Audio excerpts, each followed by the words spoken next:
Hello everyone. और बच्चों, क्या हाल चाल है? बच्चों, आगे के क्वेश्चन बताने से पहले मैं आपको एक छोटी सी प्रॉब्लम थी, मैं आपको बता देना चाहता हूँ। वो मुझे बाद में रिकॉल हुई। पिछले एपिसोड में मैंने आपको एक क्वेश्चन बताया। बस इतनी सी बात, हमारे शेख साहब तो उनके भी गुरु हैं। उसमें सबसे लास्ट में एक छोटी सी गलती हो गई थी। उसमें मैंने बोल दिया रसीला रमज़ान को फल देता है, जबकि उल्टा था, रमज़ान रसीला को फल देता है और रसीला मिठाई देता है। इस बात का आपको ध्यान रखना है। चलिए, तो मैं आगे के क्वेश्चन शुरू कर रहा हूं।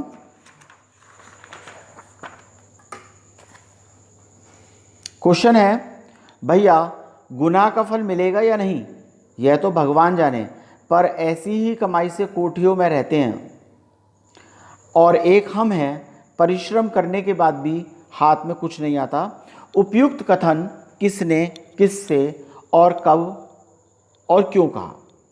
उपयुक्त कथन रसीला ने रमजान से कहा है। यह कथन उसने तब कहा था जब वे दोनों बात कर रहे थे। उपयुक्त कथन रसीला ने रमजान से इसलिए कहा है क्योंकि जब रसीला को कुछ रुपयों की ज़रूरत थी तो और उसने इंजीनियर बाबू से मांगे तो उन्होंने नहीं दिए, पर रमजान ने बिना कुछ कहे गरीब होने के बावजूद रुपए रसीला के हाथों पर रख दिए। नेक्स्ट क्वेश्चन है, वक्ता का संकेत किस गुनाह की ओर है और वह गुनाह किसने किया था और कैसे? इसका उत्तर है, वक्ता का संकेत रिश्वत की ओर है। जो काम वे करते हैं उसके पैसे उन्हें सरकार देती है, पर तब भी वह लोग दूसरे लोगों से काम करने के लिए पैसे लेते हैं। वह गुनाह इंजीनियर बाबू और शेख साहब ने किया है। वह लोगों से उनका काम करवाने के लिए पैसे लेते हैं और एक दिन जब एक आदमी आया और उसने जितनी रिश्वत दी तो इंजीनियर साहब कहने लगे, इतनी सी रकम देकर तो आप मेरा अपमान कर रहे हैं। नेक्स्ट क्वेश्चन है, ऐसी ही कमाई के द्वारा वक्ता समाज की किस बुराई पर व्यंग कर रहा है? स्पष्ट कीजिए। ऐसी ही कमाई के द्वारा वक्ता समाज पर गलत तरह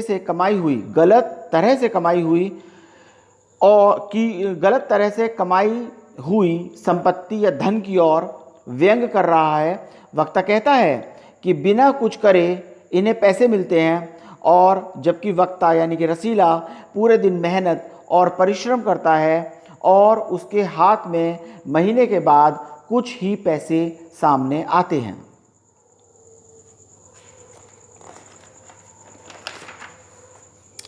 नेक्स्ट क्वेश्चन है, वक्ता की बात सुनकर श्रोता के मन में क्या विचार आया और क्यों? उत्तर है इसका, वक्ता की बात सुनकर श्रोता के मन में यह विचार आया कि ये जगत सिंह जैसे लोग रिश्वत लेकर इतनी बड़ी बड़ी कोठियों में रहते हैं और एक हम हैं जो हाथ से सैकड़ों रुपए एक जगह से दूसरी जगह निकल जाते हैं, लेकिन हमारा धर्म नहीं बिगड़ता। सोचो, अगर हम एक एक रुपया भी चुरा लेते तो आज हमारे पास कितने रुपए होते? नेक्स्ट क्वेश्चन है, रसीला ने तुरंत अपना अपराध स्वीकार कर लिया और उसने कोई बहाना नहीं बनाया। क्वेश्चन है इसका, रसीला का मुकदमा किसकी अदालत में पेश हुआ, उनका परिचय दीजिए। उत्तर है इसका, रसीला का मुकदमा शेख सलीमुद्दीन की अदालत में पेश हुआ। वह इंजीनियर बाबू की तरह ही रिश्वतखोर थे। वह फलों के शौकीन थे।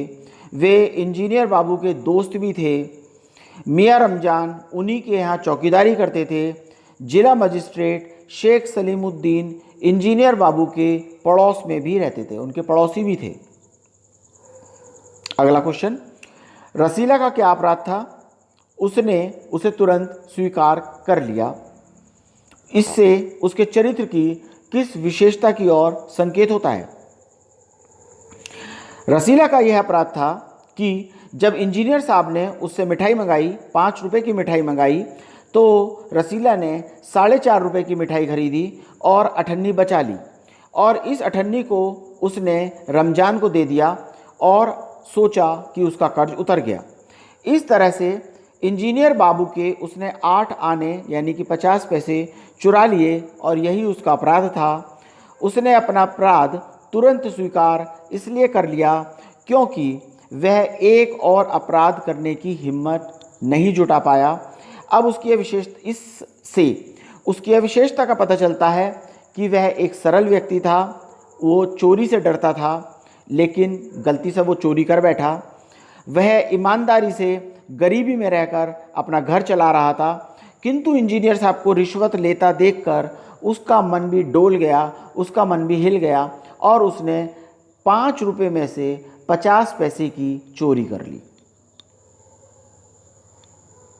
अगला क्वेश्चन है, रसीला क्या क्या बहाने बनाकर अपने को बेकसूर साबित कर सकता था, पर उसने ऐसा नहीं किया।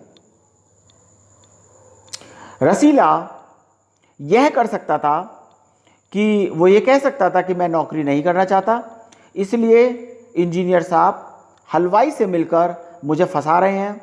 पर एक और अपराध करने का साहस वह नहीं कर पाया, उसमें इतना साहस नहीं था। वह दिल से बुरा इंसान नहीं था, वो एक सरल इंसान था, वो एक सच्चा इंसान था, वो एक ईमानदार इंसान था, वो मेहनत से पैसे कमाने वाला इंसान था और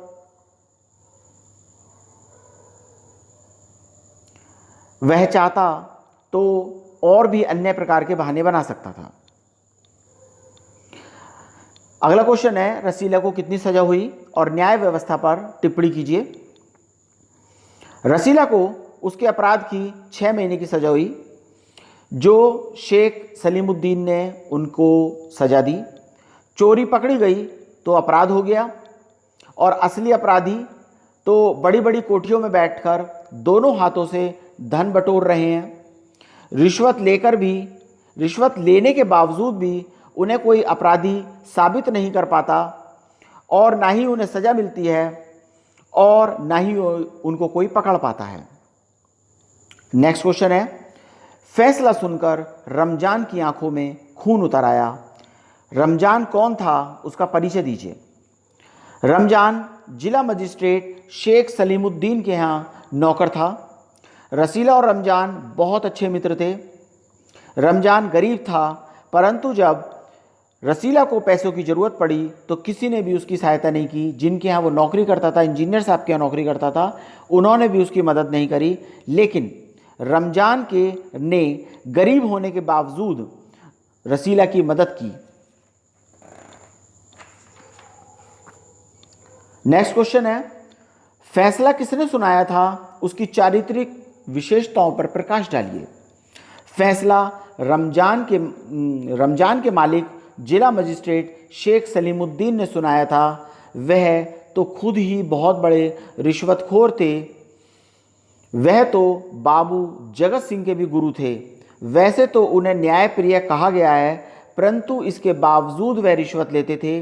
रिश्वत लेना उनका रोज का काम था और उनको फलों का भी शौक था। नेक्स्ट क्वेश्चन है, फैसला सुनकर रमजान क्या सोचने लगा। फैसला सुनकर रमजान की आंखों में खून उतर आया, क्योंकि वह अधिकारी जो बड़े बड़े पदों पर बैठे हैं, वे रात के समय जब 1500 के चोर नरम गद्दों पर मीठी नींद ले रहे थे, ऐसा रमजान सोच रहा है, तब 98 का चोर जेल की तंग अंधेरी कोठरी में पछता रहा था कि उसने ये गलती क्यों कर दी। वे इन सब को देखकर बहुत गुस्से में था, यानी कि रमजान इन सब चीज़ों को देखकर और सोचकर बहुत गुस्से में था। क्वेश्चन है अगला, बात 98 की कहानी के द्वारा लेखक ने क्या संदेश दिया है। बात 98 की कहानी द्वारा लेखक ने न्याय व्यवस्था पर करारा व्यंग किया है। साथ ही समाज के उच्च और प्रतिष्ठित पदों पर आसीन लोगों पर भी प्रहार किया गया है, जो रिश्वत लेकर भी सम्मानित जीवन व्यतीत करते हैं, जबकि एक निर्धन व्यक्ति जो केवल एक 98 की हेराफेरी करने के जुर्म में 6 महीने के कारावास का दंड भोगने पर मजबूर कर दिया गया है। तो इसके मुख्य क्वेश्चंस और उनके आंसर्स मैंने आपको बता दिए हैं। आप लोग मुझे कमेंट्स करके बताएं कि कैसा लगा आपको। मेरे वीडियोस लाइक कीजिए और इसके अलावा आप मेरे को डायरेक्ट मैसेज भी कर सकते हैं। जो आप पढ़ना चाहते हैं या जो आप और कुछ जानना चाहते हैं आप उसके बारे में मुझे बताएं please. Thank you very much.